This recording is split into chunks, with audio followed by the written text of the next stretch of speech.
All right. So I just watched Michigan, Notre Dame. As always, like, share, subscribe, and let's just get into what happened. So, Michigan, Notre Dame. Notre Dame comes out, scores twice, and Michigan really can't get anything going. Notre Dame scores again. Michigan gets a field goal and a kick return, and it's 21-10 at half. Second half, Notre Dame really can't do anything. They get a field goal. Michigan gets a score in the fourth to make it 17-24, and then Michigan ends up getting the ball back with like a minute and a half left and can't score. Game over. Now, I just did a quick wrap up because I want to really talk about what actually happened and what really happened with the game and how Michigan looked and everything. But let me do this first. Shout out to Notre Dame. They came out, they whooped our butts. But the thing I noticed before a snap was even hiked, Notre Dame's players are just way bigger than ours on offense, defense, O-line. They just look bigger. And that's a big part of the game, just being big. Like, if you're not a big player, fundamentally you have to be perfect, and you just have to play with so much heart or either be fast as super fast. But that's the one thing I noticed, and it made me nervous before the game started, because I saw how much bigger their wideouts, their safeties, and almost every position, they're bigger than we are. And it's noticed. And Harbaugh needs to fix that and address that. He needs to recruit bigger players. But I'm just gonna get into some of the stats, and then I'm gonna really talk about. I'm just really gonna break down what I saw with Michigan. So let's see here. Shea Patterson was 20 of 30 for 66%, 227 yards and a pick. Shea didn't play bad. He really didn't play bad. Karan Higdon, 21 carries, 72 yards, 3.4 yards a carry. And, Brandon Wimbush, he was 12 of 22, 54%, 170 yards, a TD and a pick. And 15 carries for 59 yards. He was a beast in the first half, definitely. But the first thing I want to get into is just the defense. Don Brown, stop trying to be cute. Against bad teams, you can be cute, and lower level talent, you can be cute. Against a team like Notre Dame, Ohio State, Wisconsin, and those teams, stop trying to be so cute. I need 4 down linemen unless you're gonna run a 3-4 and that's what you're gonna run, or it's 3rd and 20 something. I need to see 4 down linemen. I'm tired of seeing this 3 lineman crap and linebackers. Linebackers are too little. You're supposed to have 4 down linemen to take up the block so your linebackers can run free and make tackles. That's basic football. Stop doing that. Honestly, I wouldn't mind if Don Brown wasn't the defensive coordinator, because when we play good teams, he gets exposed. And it's because he does crap like that. Stop doing it. It's not going to work against them. They have good talent, big players. So you're putting your linebackers in a bad position, having to take on freaking offensive linemen that outweigh him by probably almost 100 pounds. That's dumb football. You can run a base defense 4-3 nickel and be fine. That Viper and 3 linemen and 3 linebackers that's not gonna work. It's not gonna work. Just stop with that. You have to chill out with doing that. You're not confusing them. You're just getting us exposed. That's my first point with Don Brown. Okay. Now let's see. The play calling. The play calling is basic. For one, our first drive, we're moving the ball good. Well, our second drive, we're moving the ball good, and he just keeps handing it off to Higdon. He just keeps handing it off. Before you know it, we had to punt.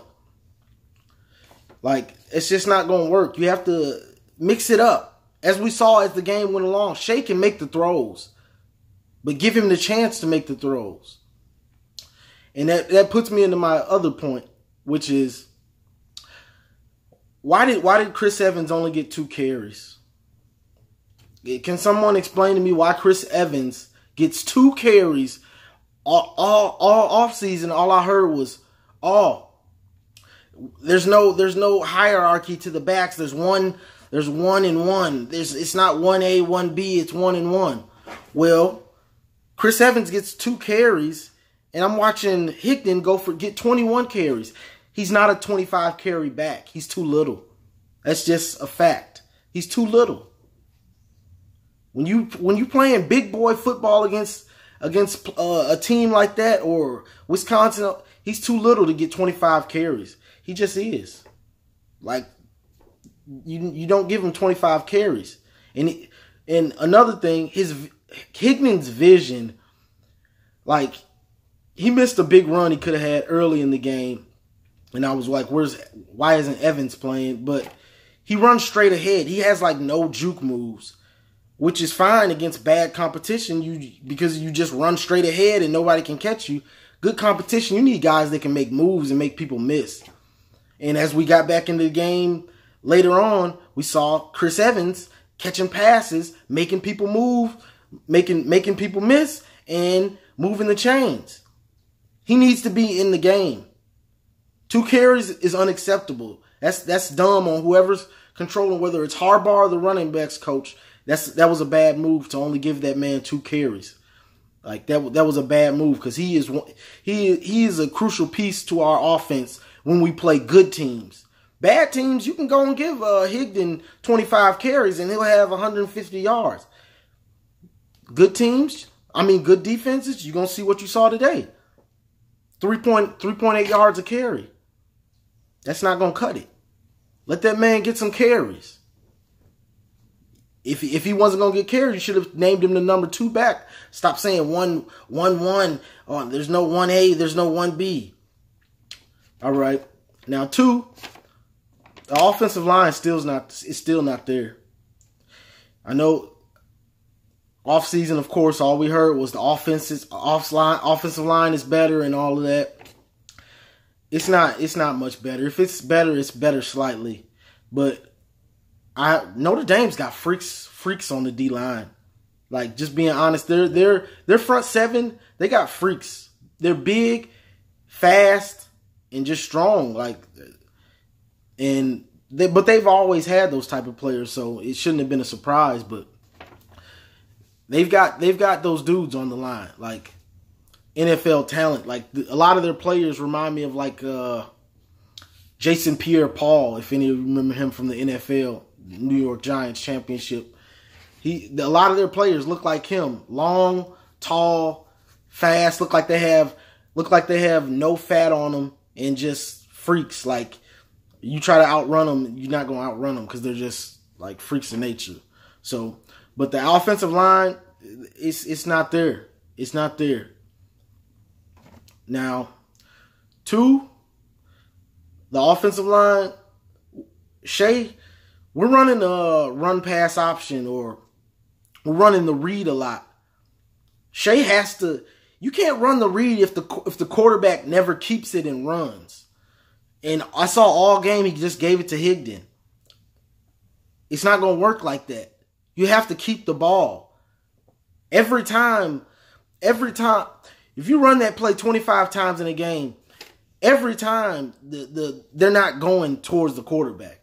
He had some open chances to take that ball. So that's Shea. He has to learn to take you have to take that ball. You have to pull it and run. You can't give it to him every time. That takes out the read part. It's not a read, it's just a shotgun dive or whatever you want to call it. That's all it is. So I saw McCaffrey. The only one I saw pull it was McCaffrey. He got like 3 yards. But that's good because now they know you will keep it. So the next time they're actually thinking about what's going to happen. So Shea has to correct that. Now let me see. Receivers. Our receivers, they're bad. They're not getting off. They're not getting open. Like, and some of the routes I'm seeing, they're just not.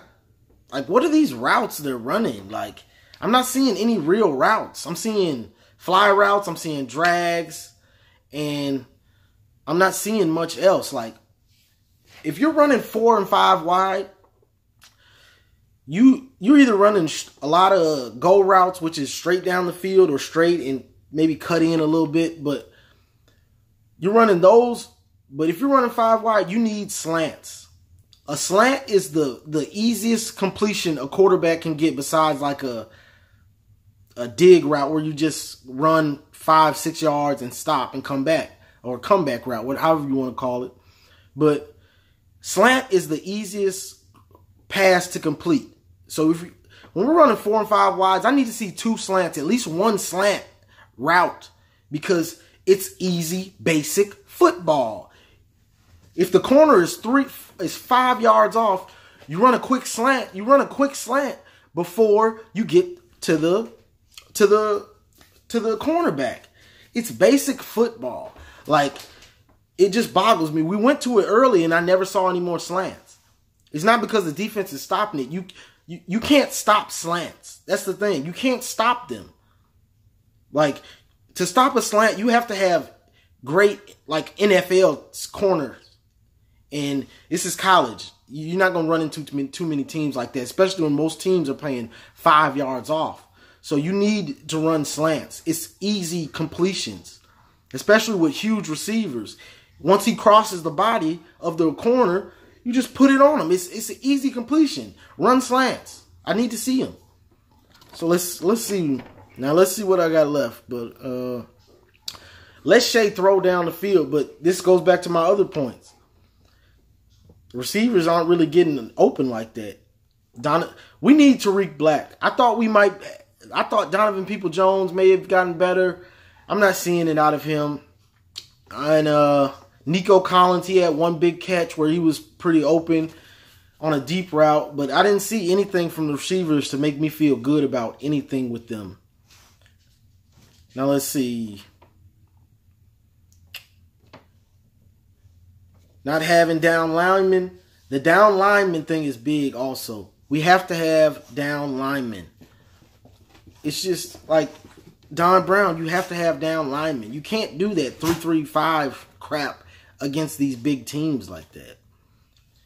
And my final point is just players not running hard when they see a quarterback. It's the same thing I talked about in the OSU video last year. When a quarterback runs, you have to run at him hard. And it's just showing that they're faster than us. Like, from what I'm seeing, like, our defense is fast, but we still have to get a higher level of recruit, because it's still not there. Like, we have to get a higher level of recruit. But those are just my points on the offense and the defense, what I saw and everything. But it was just like, once we got hit in the mouth, it was like the players almost had oh, here we go again type of feel. And honestly, I can't blame them. I mean, if you've been playing like crap for the last 3 games of the year and then come out and get hit in the mouth, because Notre Dame came out and hit us in the mouth. And it was telling to see how we recovered from that. I mean, we recovered in the second half, but you're just not seeing the total package. Whether that's on offense, defense. One thing I will have to give about Don Brown, first half, if he does mess up and call wrong plays and get the defense out of position, he usually fixes it second half. But a game like today, we couldn't recover from it. So you let them get up 21-0 in the first half. That was basically game over. That was a controlled butt whooping for the most part. Like 21-0, we couldn't recover from it. We only scored 17 points, so even if they wouldn't have got the field goal in the fourth quarter, it still would have been game over, because we we couldn't score like that. But and we also missed the field goal. The holder, he just dropped it. You just mishandled it, which you hardly ever see. Usually you see a backup quarterback handling the kicks, but I don't know.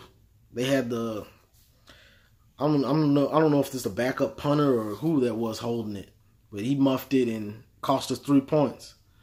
But the defense, I know, can get their stuff together. The offense, my only problem with the offense is really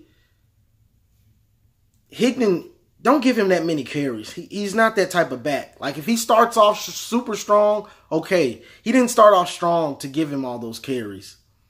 The wide receivers, they're not getting separation. They're not getting open. Like, I don't think there's anybody that Shea can just count on to get open like that. And for Shea is good for the most part. Like, I like what I saw out of him because he can put the ball on the money, and he can get rid of it. So I like what I saw out of Shea. He threw a pick when he got flustered and just kind of threw the ball up, but that happens. That happens. Any quarterback will do that sometimes. You know, thinking you can make a throw and you can't. Like, I'll give him that pass on that. And he fumbled it away at the end. I mean, that happens. I mean, the dude's got a lot of pressure on him, so I'm not gonna kill Shea because I saw some good things out of him. But Michigan has to put players on the field that are fast and you can count on them. Like, you have to put these players on the field. Evans and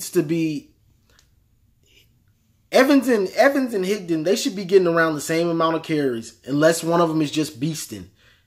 Any other time, I need to see them get the same amount of carries because Higdon is not that. He's not that dude like that. But that's all I got to say for today. I mean, we're not out of it, Michigan fans. We're not out of it. I know this video was a little long, but it was the first game, so there's a lot to talk about. But we're not out of it. We still have to play Wisconsin, Michigan State, Penn State, OSU, Nebraska, and Northwestern. Now, I know you're saying like Nebraska and Northwestern. It's early in the season. Northwestern just beat Purdue. We don't know. Northwestern may be ranked. So that'll be, if we beat them, that's another ranked team that we can, you know. So, like, Michigan's not out of it in any way because we have our schedule is just brutal. So this non-conference game, it doesn't hurt us like that. It was just a loss. We'll drop in the rankings, but if we win out, we'll be in the top 5 or whatever. We'll be where we need to be.